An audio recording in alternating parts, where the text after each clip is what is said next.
Doctor Mukherjee ji के बलिदान दिवस के अवसर पर हमारे यशस्वी प्रदेश अध्यक्ष जी श्रीमान विष्णु शर्मा जी ने सारी बातें रखी है और हम सब ये भी भूले नहीं। डॉक्टर अंबेडकर जी ने धारा 370 का विरोध किया था, लेकिन उसके बाद भी संविधान की एक अनुच्छेद बना करके कांग्रेस ने दबाव से डलवाया था।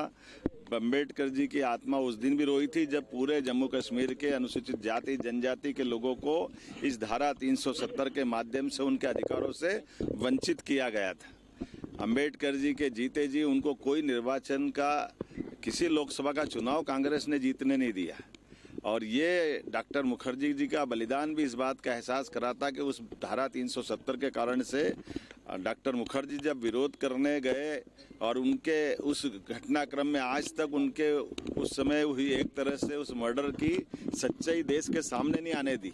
तो ये तो कांग्रेस का इतिहास है। इनके सामने देश के ऐसे मुद्दों को लेकर के संविधान में जिस बात को लेकर के अंबेडकर जी ने इशारा किया था, उसी संविधान की आपातकाल 2 दिन बाद हम पूरा देश और दुनिया मनाएगी, उस बात का एहसास कराएगी कि आपातकाल का काला कलंक अगर लगाने का काम भी कांग्रेस ने किया है। तो ये 3 दिन केवल इस अपनी जो कालिख को धुवाने के लिए मध्य प्रदेश के अंदर अपने बिखरते जनाधार के आधार पर जो कांग्रेस अपना आधार खो रही है, वो अंबेडकर जी का नाम लेकर के, संविधान का नाम लेकर अपने पुराने पाप को छिपाने का प्रयास कर रही है। हमने कहा है कि हाँ, ग्वालियर हाईकोर्ट के अंदर माननीय चीफ जस्टिस जी ने कमेटी बना दी है।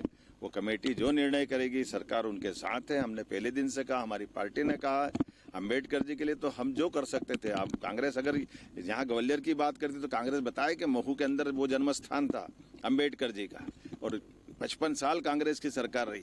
उनके जन्म स्थान पर इनने क्या करके बताया?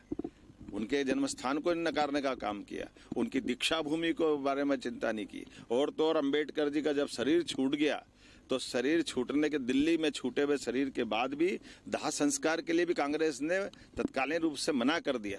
उनकी पत्नी ने विमान से पार्थिव शरीर को ले जाकर बम्बई में जब दाह कराया तो कांग्रेस के लोगों ने उस विमान का किराया भी, जहाँ जिसमें उनकी बॉडी गई थी, उसका पैसा भी अंबेडकर जी की पत्नी से लिया था। कांग्रेस माफी मांगे इन पापों के आधार पर। कांग्रेस कहाँ जाएगी? कांग्रेस ने तो सदैव अंबेडकर जी का अपमान किया और सारे हमारे पूरे प्रदेशवासी और देशवासी सभी वर्ग के लोग जानते हैं कि कांग्रेस का नकली आडंबर ये चढ़ने वाला नहीं, चलने वाला नहीं।